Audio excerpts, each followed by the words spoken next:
عام حضور صلی اللہ علیہ وآلہ وسلم نے جب اعلان نبوت کیا تو آپ صلی اللہ علیہ وسلم کے بہت سارے دشمن پیدا ہو گئے، اور آپ صلی اللہ علیہ وسلم کے وصال تک آپ کے دشمن رہے جو اعلان بھی اور پس پردہ رہ کر بھی آپ صلی اللہ علیہ وسلم کی مخالفت کیا کرتے تھے. لیکن کسی شخص کے بارے میں قرآن کریم میں واضح طور پر نص نہیں آئی، اور خاص طور پہ کسی کا نام لے کر کوئی باقاعدہ سورت کا نزول.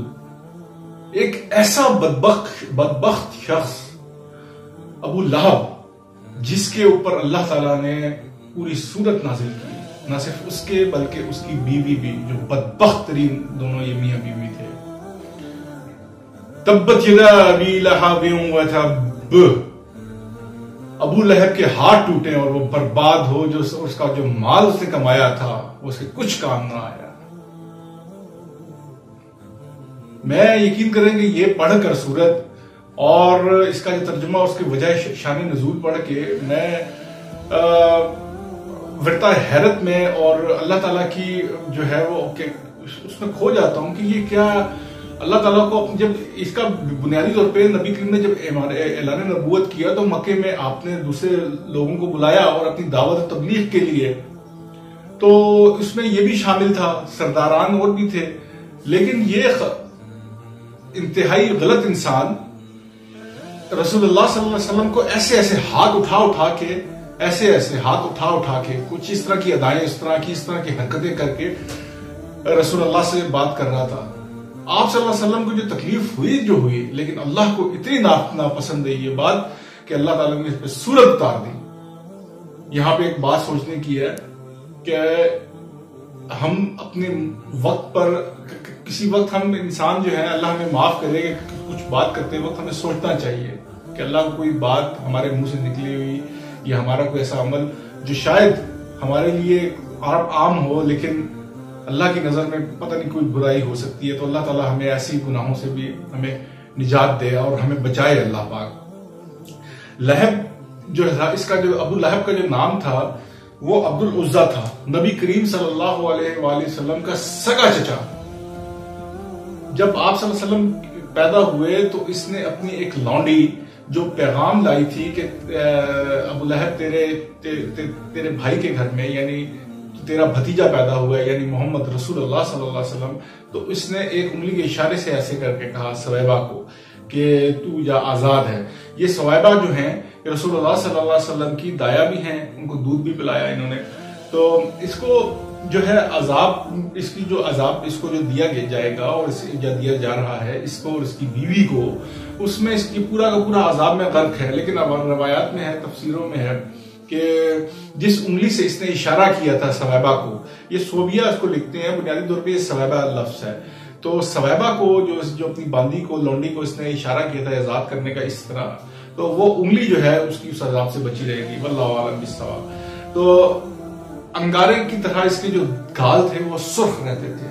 تو لہب جو ہے اس کو سرخی مائل، اور عربی میں اس کو اس معنی میں اس کو یہ ابو لہب کا اس کا یہ کنیت جو اس کی پڑ گئی. عبد العزا اس کا نام تھا. عبد المطلب جو رسول اللہ صلی اللہ علیہ وسلم کے بھی دادا تھے، عبداللہ آپ صلی اللہ علیہ وسلم کے والد، انہی کا یہ بھائی تھا، عبداللہ کا بھائی، عبداللہ جو آپ صلی اللہ علیہ وسلم کے والد تھے، تو انہی کا بھائی. لیکن اتنا غلط انسان تھا کہ اللہ تعالیٰ نے اس کی حرکتوں پر اور اس کی بیوی کی حرکتوں پر، بیوی اس کی قرآن میں اس کا بھی ذکر آتا ہے، اس کا نام ام جمیل، اور اس کا ام جمیل اس کے نام سے مشہور ہے، لیکن اس کا صحیح نام تھا عروہ بنت حرب بن امیہ، اس ام جمیل کا.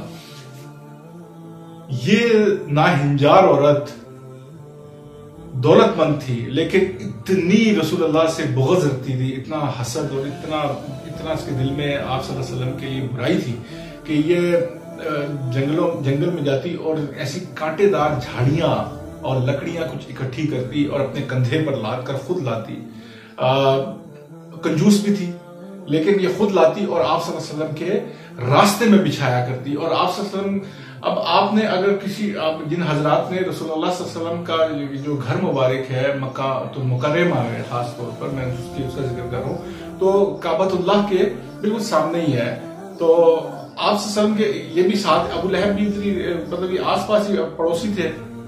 تو یہ غلط عورت کیا کرتی تھی کہ آپ صلی اللہ علیہ وسلم کے گھر کے دروازے میں آپ صبح رسول اللہ کا معمول تھا کہ مکہ میں آ کے آپ خاموشی سے عبادت کیا کرتے تھے خانہ کعبہ میں، تو اس کو پتا تھا کہ یہ رات کو اور صبح اٹھتے ہیں، تو آپ کے دروازے کے اوپر، یہ کہنے کو آپ کی چچی تھی لیکن آپ کے دروازے کے اوپر وہ جو جھاڑیاں ہیں، لکڑیاں ہیں کانٹے دار، وہ رکھتی تھی اور بچھاتی تھی. تبت یدا ابی لہب وتب ما اغنى عنه ماله ما كسب سيصلى نارا ذات لهب وامراته حمالة الحطب في جيدها حبل من مسد. کہ اب یہ پوری کی پوری صورت ان دونوں کے بارے میں ہے کہ وہ جو اب اس کی جو موت ہے، اس کی ام جمیل کی، جو وہ لکڑیاں تھی جس کپڑے میں اور جس وہ رومال میں باندھ کر لا رہی تھی، وہی اس کے گلے میں اس کا پھندا بنا اور اللہ تعالیٰ نے اس کی طرح سے جان لے لی. تو اسی کا ذکر قرآن کریم کی اس سورہ لہب میں بھی ہے، اور اس کو اس طرح سے اس کی، اور وہ قیامت تک وہ ایسی ہی رہے گی. اب ابو لہب کی جو موت ہے وہ بھی بڑی عبرتناک قسم کی ہوئی. تکبر اس کا دیکھیے کہ جب یہ رسول کو یہ ایسے کہہ رہا تھا تکبر کی وجہ سے، تو اللہ تعالیٰ نے اس کو دنیا میں ایسا عبرت کا نشان بنایا کہ اس کی موت ہوئی طاعون کی وجہ سے. طاعون کی بیماری میں یہ مرا، اور یہ ایسی طاعون کی بیماری تھی وہ خاص طور پہ اس دور میں کہ، اور آج بھی ظاہر متعدی بیماری اس کو کنسیڈر کیا جاتا ہے، تو اس کے قریب کوئی نہیں جاتا تھا. اس کی لاش جو ہے بدبودار ہو گئی، بدبو دینے لگی، تعفن پیدا ہونے لگا، اور پھر بڑی مشکل سے کچھ ملازموں وغیرہ نے، غلاموں نے مل کر اس کی لاش کو اٹھایا، ڈان ڈرول کر کے اس کو پھینک دیا. خیر، تو یہ جو تھا اس کی بٹی ہوئی رسی، اس میں جو ہے اس کی اللہ تعالیٰ نے اس کی چغل خور کے معنی میں بھی آتا ہے. آپ یہ بات ذہن میں رکھیے کہ یہ جو میں نے آپ کو ام جمیل کی سورہ لہب میں حمالۃ الحطب کا جو معنی ہے، ایک معنی لکڑیاں اٹھانا، حمالۃ الحطب یعنی کہ لکڑیاں اٹھا کے لانے والا یا والی، اور اس گلے میں جو اس کا پھندا بن گیا تھا، اور دوسرا معنی چغل خور کا بھی ہے. تو حمالۃ الحطب جو ہے چغل خوری کی وجہ سے بھی، کہ چغلی کھاتی تھی اور رسول اللہ صلی اللہ علیہ وسلم کی چغلیوں کا بوجھ اٹھائی، یہ جہنم میں داخل ہوگی یا داخل ہے. تو اور حبل من مسد، تو اس کی گردن میں جو بٹی ہوئی مونج کی رسی جو ہے وہ اس کی گلے میں پڑی ہوئی ہوگی.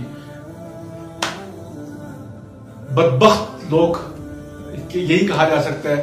نون میم راشد ایک شاعر ہے، انہوں نے اس کے اوپر ایک نظم لکھی ہے، وہ تھوڑی سی نظم آپ کو گوش گزار کر دیتا ہوں. ابو لہب کی شادی. نون میم راشد کہتے ہیں، شب زفاف ابو لہب، مگر خدایا وہ کیسی شب تھی. ابو لہب کی دلہن جب آئی تو سر پہ ایندھن، گلے میں سانپوں کے ہار لائی. نہ اس کو مشاطگی سے مطلب، نہ مانگ غازہ نہ رنگ روغن، گلے میں سانپوں کے ہار، اس کے تو سر پہ ایندھن. خدایا کیسی شب زفاف ابو لہب تھی.